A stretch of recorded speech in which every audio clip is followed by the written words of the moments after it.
Who is better, Jordan or LeBron?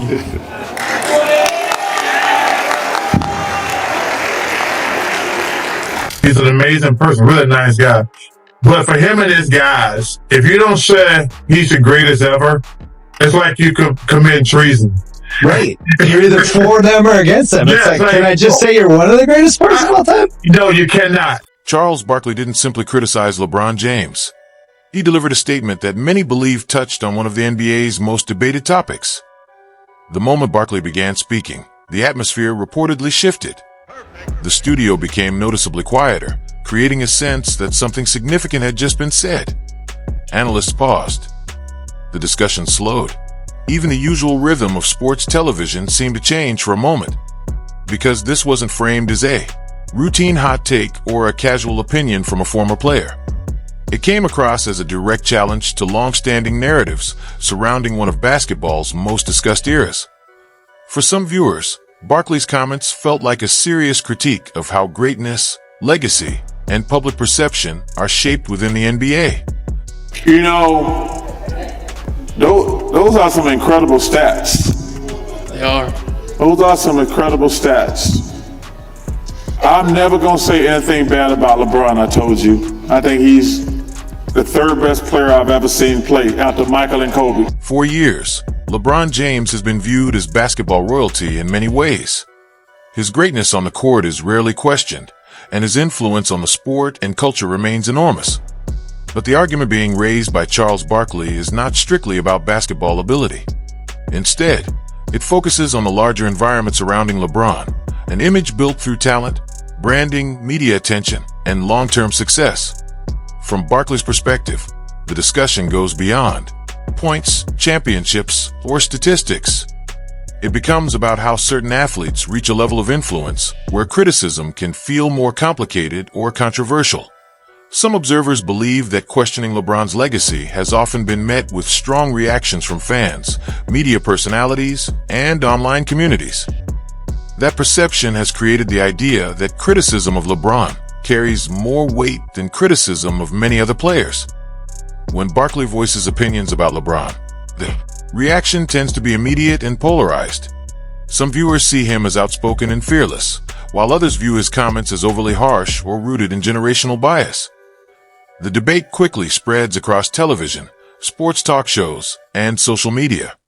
For supporters, Barkley's remarks feel like a willingness to challenge a dominant narrative. For critics, they can sound like resistance to modern greatness.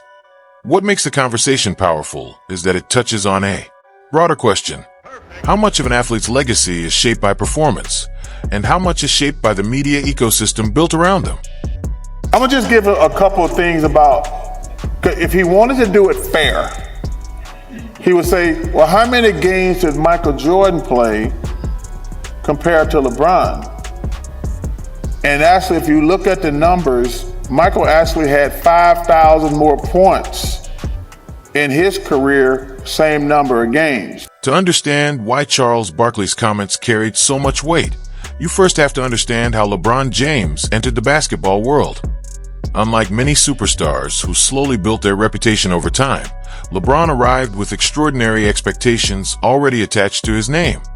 His famous Chosen One cover on Sports Illustrated at just 17 years old framed him as a future icon before he ever played an NBA game. Before taking his first professional shot, he already had endorsement deals, media attention, and a story that many believed was destined for greatness. Companies like Nike invested heavily in his future, helping create one of the largest athlete brands in sports history. Over time, LeBron's influence extended far beyond basketball performance. His career decisions, including joining the Miami Heat, signaled a shift in how star players approach team building. Rather than waiting for organizations to create championship rosters, elite players increasingly took a more active role in shaping their situations. That era helped redefine player empowerment across the NBA. LeBron became more than a franchise centerpiece. He was often viewed as a leader whose presence influenced roster decisions, coaching philosophies, and organizational direction. Teams adjusted around his championship window, sometimes sacrificing long-term flexibility in pursuit of immediate success. The results varied depending on the franchise, but his impact on team-building philosophy became undeniable. As his influence grew, media coverage around LeBron also expanded. Sports television, debate shows, and social media turned him into one of the most discussed athletes of his generation. Supporters argue this attention reflected his greatness and relevance, while critics believe the conversation occasionally became overly protective or one-sided. Some commentators who praised LeBron gained strong followings, while others who criticized him sparked controversy and debate. That environment helped make discussions about LeBron especially polarizing.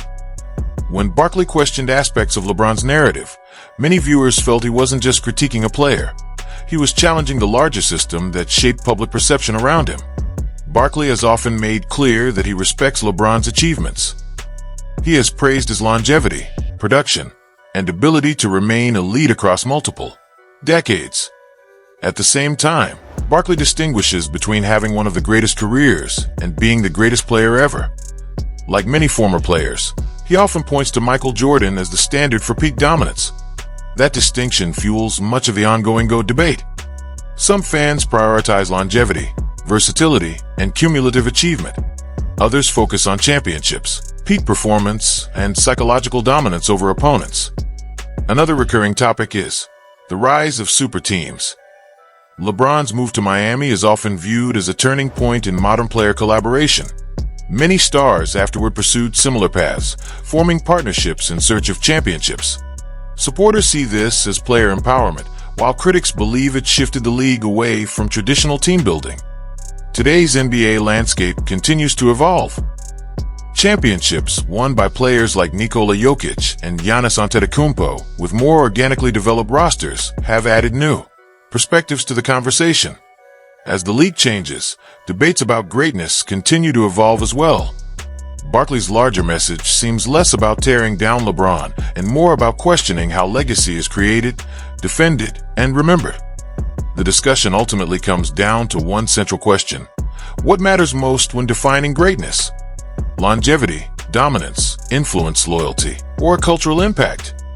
That answer remains different for every basketball fan.